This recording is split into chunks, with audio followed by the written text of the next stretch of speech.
Good evening everyone. आज का हमारा जो टॉपिक रहने वाला है वो CITS फाइनल एग्ज़ाम 2026 के लिए बहुत ही इम्पोर्टेंट होने वाला है, क्योंकि इसके अंतर्गत हम जो CITS 2026 के जो महत्वपूर्ण क्वेश्चन हैं उन क्वेश्चनों को देखेंगे।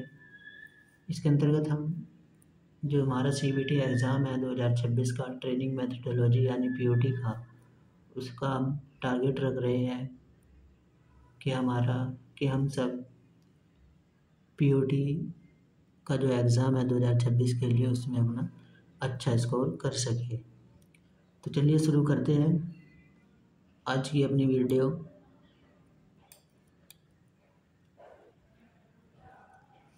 तो आज की वीडियो का पहला क्वेश्चन है हमारा, अनुदेशक के नैतिक गुणों के अंतर्गत आता है। जो अनुदेशक है उसके नैतिक गुणों के अंदर क्या क्या आता है? जो अनुदेशक है उसके नैतिक गुण के अंतर्गत न्याय और निष्पक्षता होनी चाहिए, यानी सभी के प्रति न्याय और सभी के पक्ष निष्पक्ष होना चाहिए। उसके अंतर्गत आत्मविश्वास होना चाहिए और इच्छा शक्ति होनी चाहिए। यदि उसके पास कोई इच्छा ही नहीं है तो हमें इंस्ट्रक्टर दूसरों को ट्रेनिंग को क्या पढ़ाएगा। और नेक्स्ट हमारा उसका गुड बिहेवियर यानी अच्छा चरित्र एक अनुदेशक का होना चाहिए। तो इसका आंसर हो जाएगा हमारा ऑल ऑफ दीज, ये सभी। अनुदेशक के नैतिक गुणों के अंतर्गत आता है न्याय और निष्पक्षता, आत्मविश्वास और इच्छा शक्ति, अच्छा चरित्र। तो इसका आंसर हो जाएगा हमारा ऑप्शन नंबर डी, ये सभी। नेक्स्ट क्वेश्चन है हमारा, DG एंड ET की क्या विशेषता है? जो DG एंड ET है इसकी योजना है कुशल कारीगर बनाना। अगर कुशल कारीगर हो गए तो बेरोज़गारी कम होगी। जो DGT की फुल फॉर्म होती है वो directorate general of entrepreneurship training. तो DGT जो है वो कुशल कारीगर बनाने का कार्य करती है। नेक्स्ट क्वेश्चन है हमारा, स्वस्थ शरीर में स्वस्थ मस्तिष्क विकास करता है। यह किसने कहा था कि स्वस्थ मस्तिष्क में स्वस्थ शरीर में स्वस्थ मस्तिष्क निवास करता है? ये जो कहा था अरस्तु ने कहा था कि स्वस्थ शरीर में स्वस्थ मस्तिष्क का विकास होता है। तो इसका आंसर हो जाएगा हमारा option number B. Next question है हमारा, नॉलेज क्या है यानी ज्ञान। जो हमारा ज्ञान है टू नो बाई हेड यानी सिर से जानने के लिए। अगर हम किसी चीज़ को अंदर से जानेंगे तो वह हमारा ज्ञान कहलाता है। नेक्स्ट क्वेश्चन है, 5th नंबर क्वेश्चन है, एटीट्यूड इज यानी जो हमारा दृष्टिकोण है वो कैसा होना चाहिए? जो हमारा दृष्टिकोण है उसके अंदर फीलिंग और इमोशन दिल के द्वारा होने चाहिए, यानी दिल से एहसास और जज्बात। यदि हम दिल से एहसास और जज्बात दिखाते हैं तो वह दृष्टिकोण के अंतर्गत आता है। तो इसका राइट आंसर हो जाएगा option number C. Next question है हमारा, apprenticeship act 1961 by passed parliament. जो संसद द्वारा प्रशिक्षुता का अधिनियम 1961 है वो कब पारित किया गया? जो अप्रेंटिसशिप एक्ट है वो हमारा 1961 में पारित किया गया था। नेक्स्ट क्वेश्चन है, FTI का फुल फॉर्म क्या है? फुल फॉर्म ऑफ FTI का फुल फॉर्म होता है foreman training institute. Next question है हमारा, DGE and T comes under which ministry? DG and ET किस मंत्रालय के अंतर्गत कार्य करता है? जो डीजीटी है वो लेबर मिनिस्ट्री यानी श्रम मंत्रालय के अंतर्गत कार्य करता है। नेक्स्ट क्वेश्चन है हमारा, प्रिंसिपल ऑफ टीचिंग को कहा जाता है शिक्षण का सिद्धांत का दूसरा नाम क्या है? जो शिक्षण का सिद्धांत है हमारा उसके अंदर टीचिंग टेक्निक यानी शिक्षण तकनीक आ जाती है, ट्रेनिंग मेथोडोलॉजी यानी टीएम प्रशिक्षण पद्धति आ जाती है, मेथड ऑफ इंस्ट्रक्शन यानी जो निर्देश देने की विधि है वो आ जाती है। तो इसका आंसर हो जाएगा हमारा all of these. Question number 9 का option number D right answer हो जाएगा, all of these. Principle of teaching को teaching technique, training methodology, method of instruction कहा जाता है। नेक्स्ट क्वेश्चन है हमारा, एफटीपी का पूरा नाम क्या है? एफटीपी जो है एक फाइल ट्रांसफ़र प्रोटोकॉल है, तो इसका आंसर हो जाएगा हमारा फाइल ट्रांसफ़र प्रोटोकॉल। इसका आंसर हो जाएगा हमारा option number A. Next question है हमारा, वेबसाइट में HTTP क्या है? जो HTTP की फुल फॉर्म होती है वो होती है हमारी हाइपर टेक्स्ट ट्रांसफ़र प्रोटोकॉल। तो वेबसाइट जो है हमारी वेबसाइट नाम में प्रोटोकॉल होता है, उसका हो जाएगा option number D correct answer. Next question है हमारा, पढ़ाते समय महत्वपूर्ण वस्तु है इम्पोर्टेंट थिंग वाइल टीचिंग। जो पढ़ाते समय हमारी महत्वपूर्ण वस्तु है, मशीन महत्वपूर्ण वस्तु नहीं है, ब्लैक या वाइट बोर्ड। अगर हमारे पास बोर्ड ही नहीं होगा तो हम ट्रेनिंग्स को कहाँ समझाएंगे? तो जो पढ़ाते समय महत्वपूर्ण वस्तु है ब्लैक या वाइट बोर्ड है। इसका आंसर हो जाएगा हमारा option number B correct answer. Question number 12 है हमारा, www यानी वर्ल्ड वाइड वेब के 4 कौन है? मतलब www वर्ल्ड वाइड वेब के निर्माता कौन है? तो इसका आंसर हो जाएगा हमारा टिम बर्नर्स-ली। टिम बर्नर्स-ली ने वर्ल्ड वाइड वेब का आविष्कार किया था।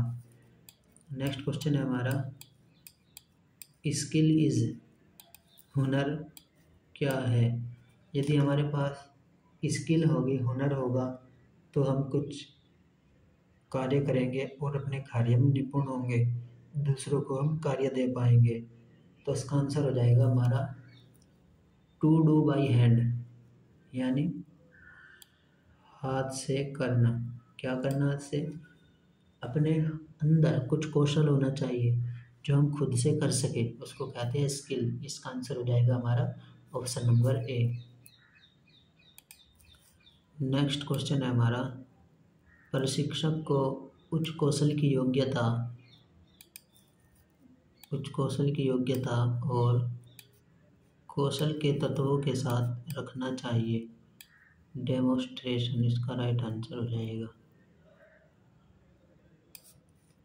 प्रशिक्षक को उच्च कौशल की योग्यता और कौशल के तत्वों के साथ रखना चाहिए, तो इसका आंसर हो जाएगा हमारा डेमोन्स्ट्रेशन यानी प्रदर्शन। नेक्स्ट क्वेश्चन है हमारा, इंटरनेट निम्न में से क्या है? इंटरनेट जो है वो प्रोजेक्टर नहीं है, इंटरनेट प्रिंटर नहीं है। इंटरनेट एक विशाल नेटवर्क है जो पूरे वर्ल्ड में फैला हुआ है। इंटरनेट एक नेटवर्कों का समूह है जो पूरे वर्ल्ड में फैला हुआ है। नेक्स्ट क्वेश्चन है हमारा, जो इंटरनेट है उसका फर्स्ट नेम क्या था? इंटरनेट का जो फर्स्ट नेम था उसका नाम था अर्पानेट। इंटरनेट का जो शुरुआती नाम था, मतलब हमारे जानने से पहले, तो उसका आंसर है हमारा अर्पानेट। नेक्स्ट क्वेश्चन है हमारा, फुल फॉर्म ऑफ TCP। जो TCP होता है हमारा वो कंट्रोल प्रोटोकॉल होता है हमारा, जो ट्रांसमिशन। तो TCP की फुल फॉर्म पूछिए इधर, तो TCP की फुल फॉर्म हो जाएगी transmission control protocol. Next question है हमारा, पाठ्यक्रम का विश्लेषण करते समय, जब पाठ्यक्रम का विश्लेषण करते हैं, कार्य या अनुभव जिनके द्वारा कौशल अर्जित और विकसित किया जा सकता है किससे संबंधित है? तो इसका आंसर हो जाएगा हमारा डूइंग, कार्य। यानी जब हम कुछ कार्य करेंगे तो कौशल अर्जित अपने आप ही हो जाएगा। नेक्स्ट क्वेश्चन है हमारा, सूचनाएं मस्तिष्क के अंदर संग्रहित रहती है, एक निश्चित उद्दीपन की क्रिया के कारण मस्तिष्क से कुछ जानकारी पुनः याद करना क्या कहलाता है? रिकलेक्शन। जो हमारा नियमित सूचनाएं मस्तिष्क के अंदर संग्रहित रहती है, एक निश्चित उद्दीपन की क्रिया के कारण मस्तिष्क कुछ जानकारी पुनः याद करना कहलाता है। मस्तिष्क से कुछ चीज पुनः याद करना कहलाता है रिकलेक्शन, यानी पुनः धारण। नेक्स्ट क्वेश्चन है हमारा, कौन सा साइबर हमले का एक प्रकार है? फिशिंग, ये भी एक साइबर हमले के अंतर्गत आता है। पासवर्ड अटैक, ये भी साइबर हमले के अंतर्गत आता है। एस्केवर इंजेक्शन, ये भी साइबर हमले के अंतर्गत आता है। तो इसका राइट आंसर हो जाएगा हमारा all of these. Next question है हमारा, योजना निर्धारण से क्या होता है? मतलब हम प्लानिंग करते हैं तो क्या होता है? यदि हम प्लानिंग करते हैं यानी योजना का निर्धारण करते हैं तो हमें भविष्यकालीन कार्यों का निर्धारण हो जाता है। तो इसका आंसर हो जाएगा हमारा option number B, correct answer. Next question है हमारा, कौन सा साइबर सुरक्षा का लाभ नहीं है? साइबर सुरक्षा का लाभ कौन नहीं है? सिस्टम को वायरस से बचाता है, ये साइबर सुरक्षा का लाभ है। उपयोगकर्ता को गोपनीयता से प्रदान करता है, ये भी साइबर सुरक्षा का लाभ है।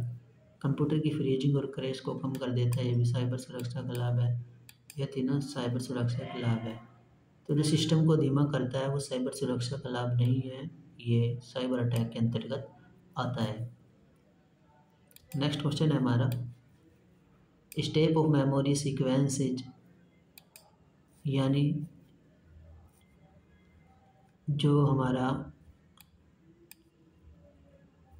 दिमाग में संग्रह करने की जो क्षमता है,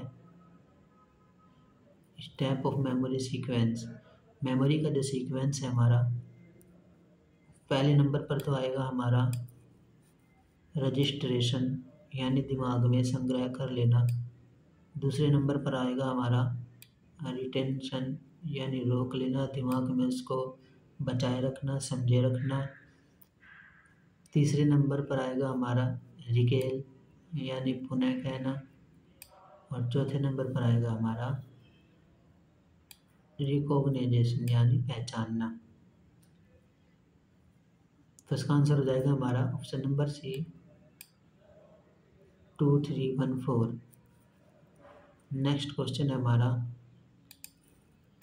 where is RAM located, RAM कहाँ स्थित होती है? कंप्यूटर वाला क्वेश्चन है। रैम लोकेटेड, रैम कहाँ स्थित है? रैम जो है मदरबोर्ड के अंदर स्थित है। मदरबोर्ड जो है वो हमारी सीपीयू के अंतर्गत होती है, सेंट्रल प्रोसेसिंग यूनिट के अंतर्गत मदरबोर्ड होती है, और मदरबोर्ड के अंदर रैम होती है। यदि आपको हमारी वीडियो अच्छी लगी हो तो वीडियो को लाइक करें, शेयर करें, और हमारे चैनल APJCITS 2.5 को सब्सक्राइब करें। मिलते हैं नेक्स्ट वीडियो में, तब तक के लिए धन्यवाद।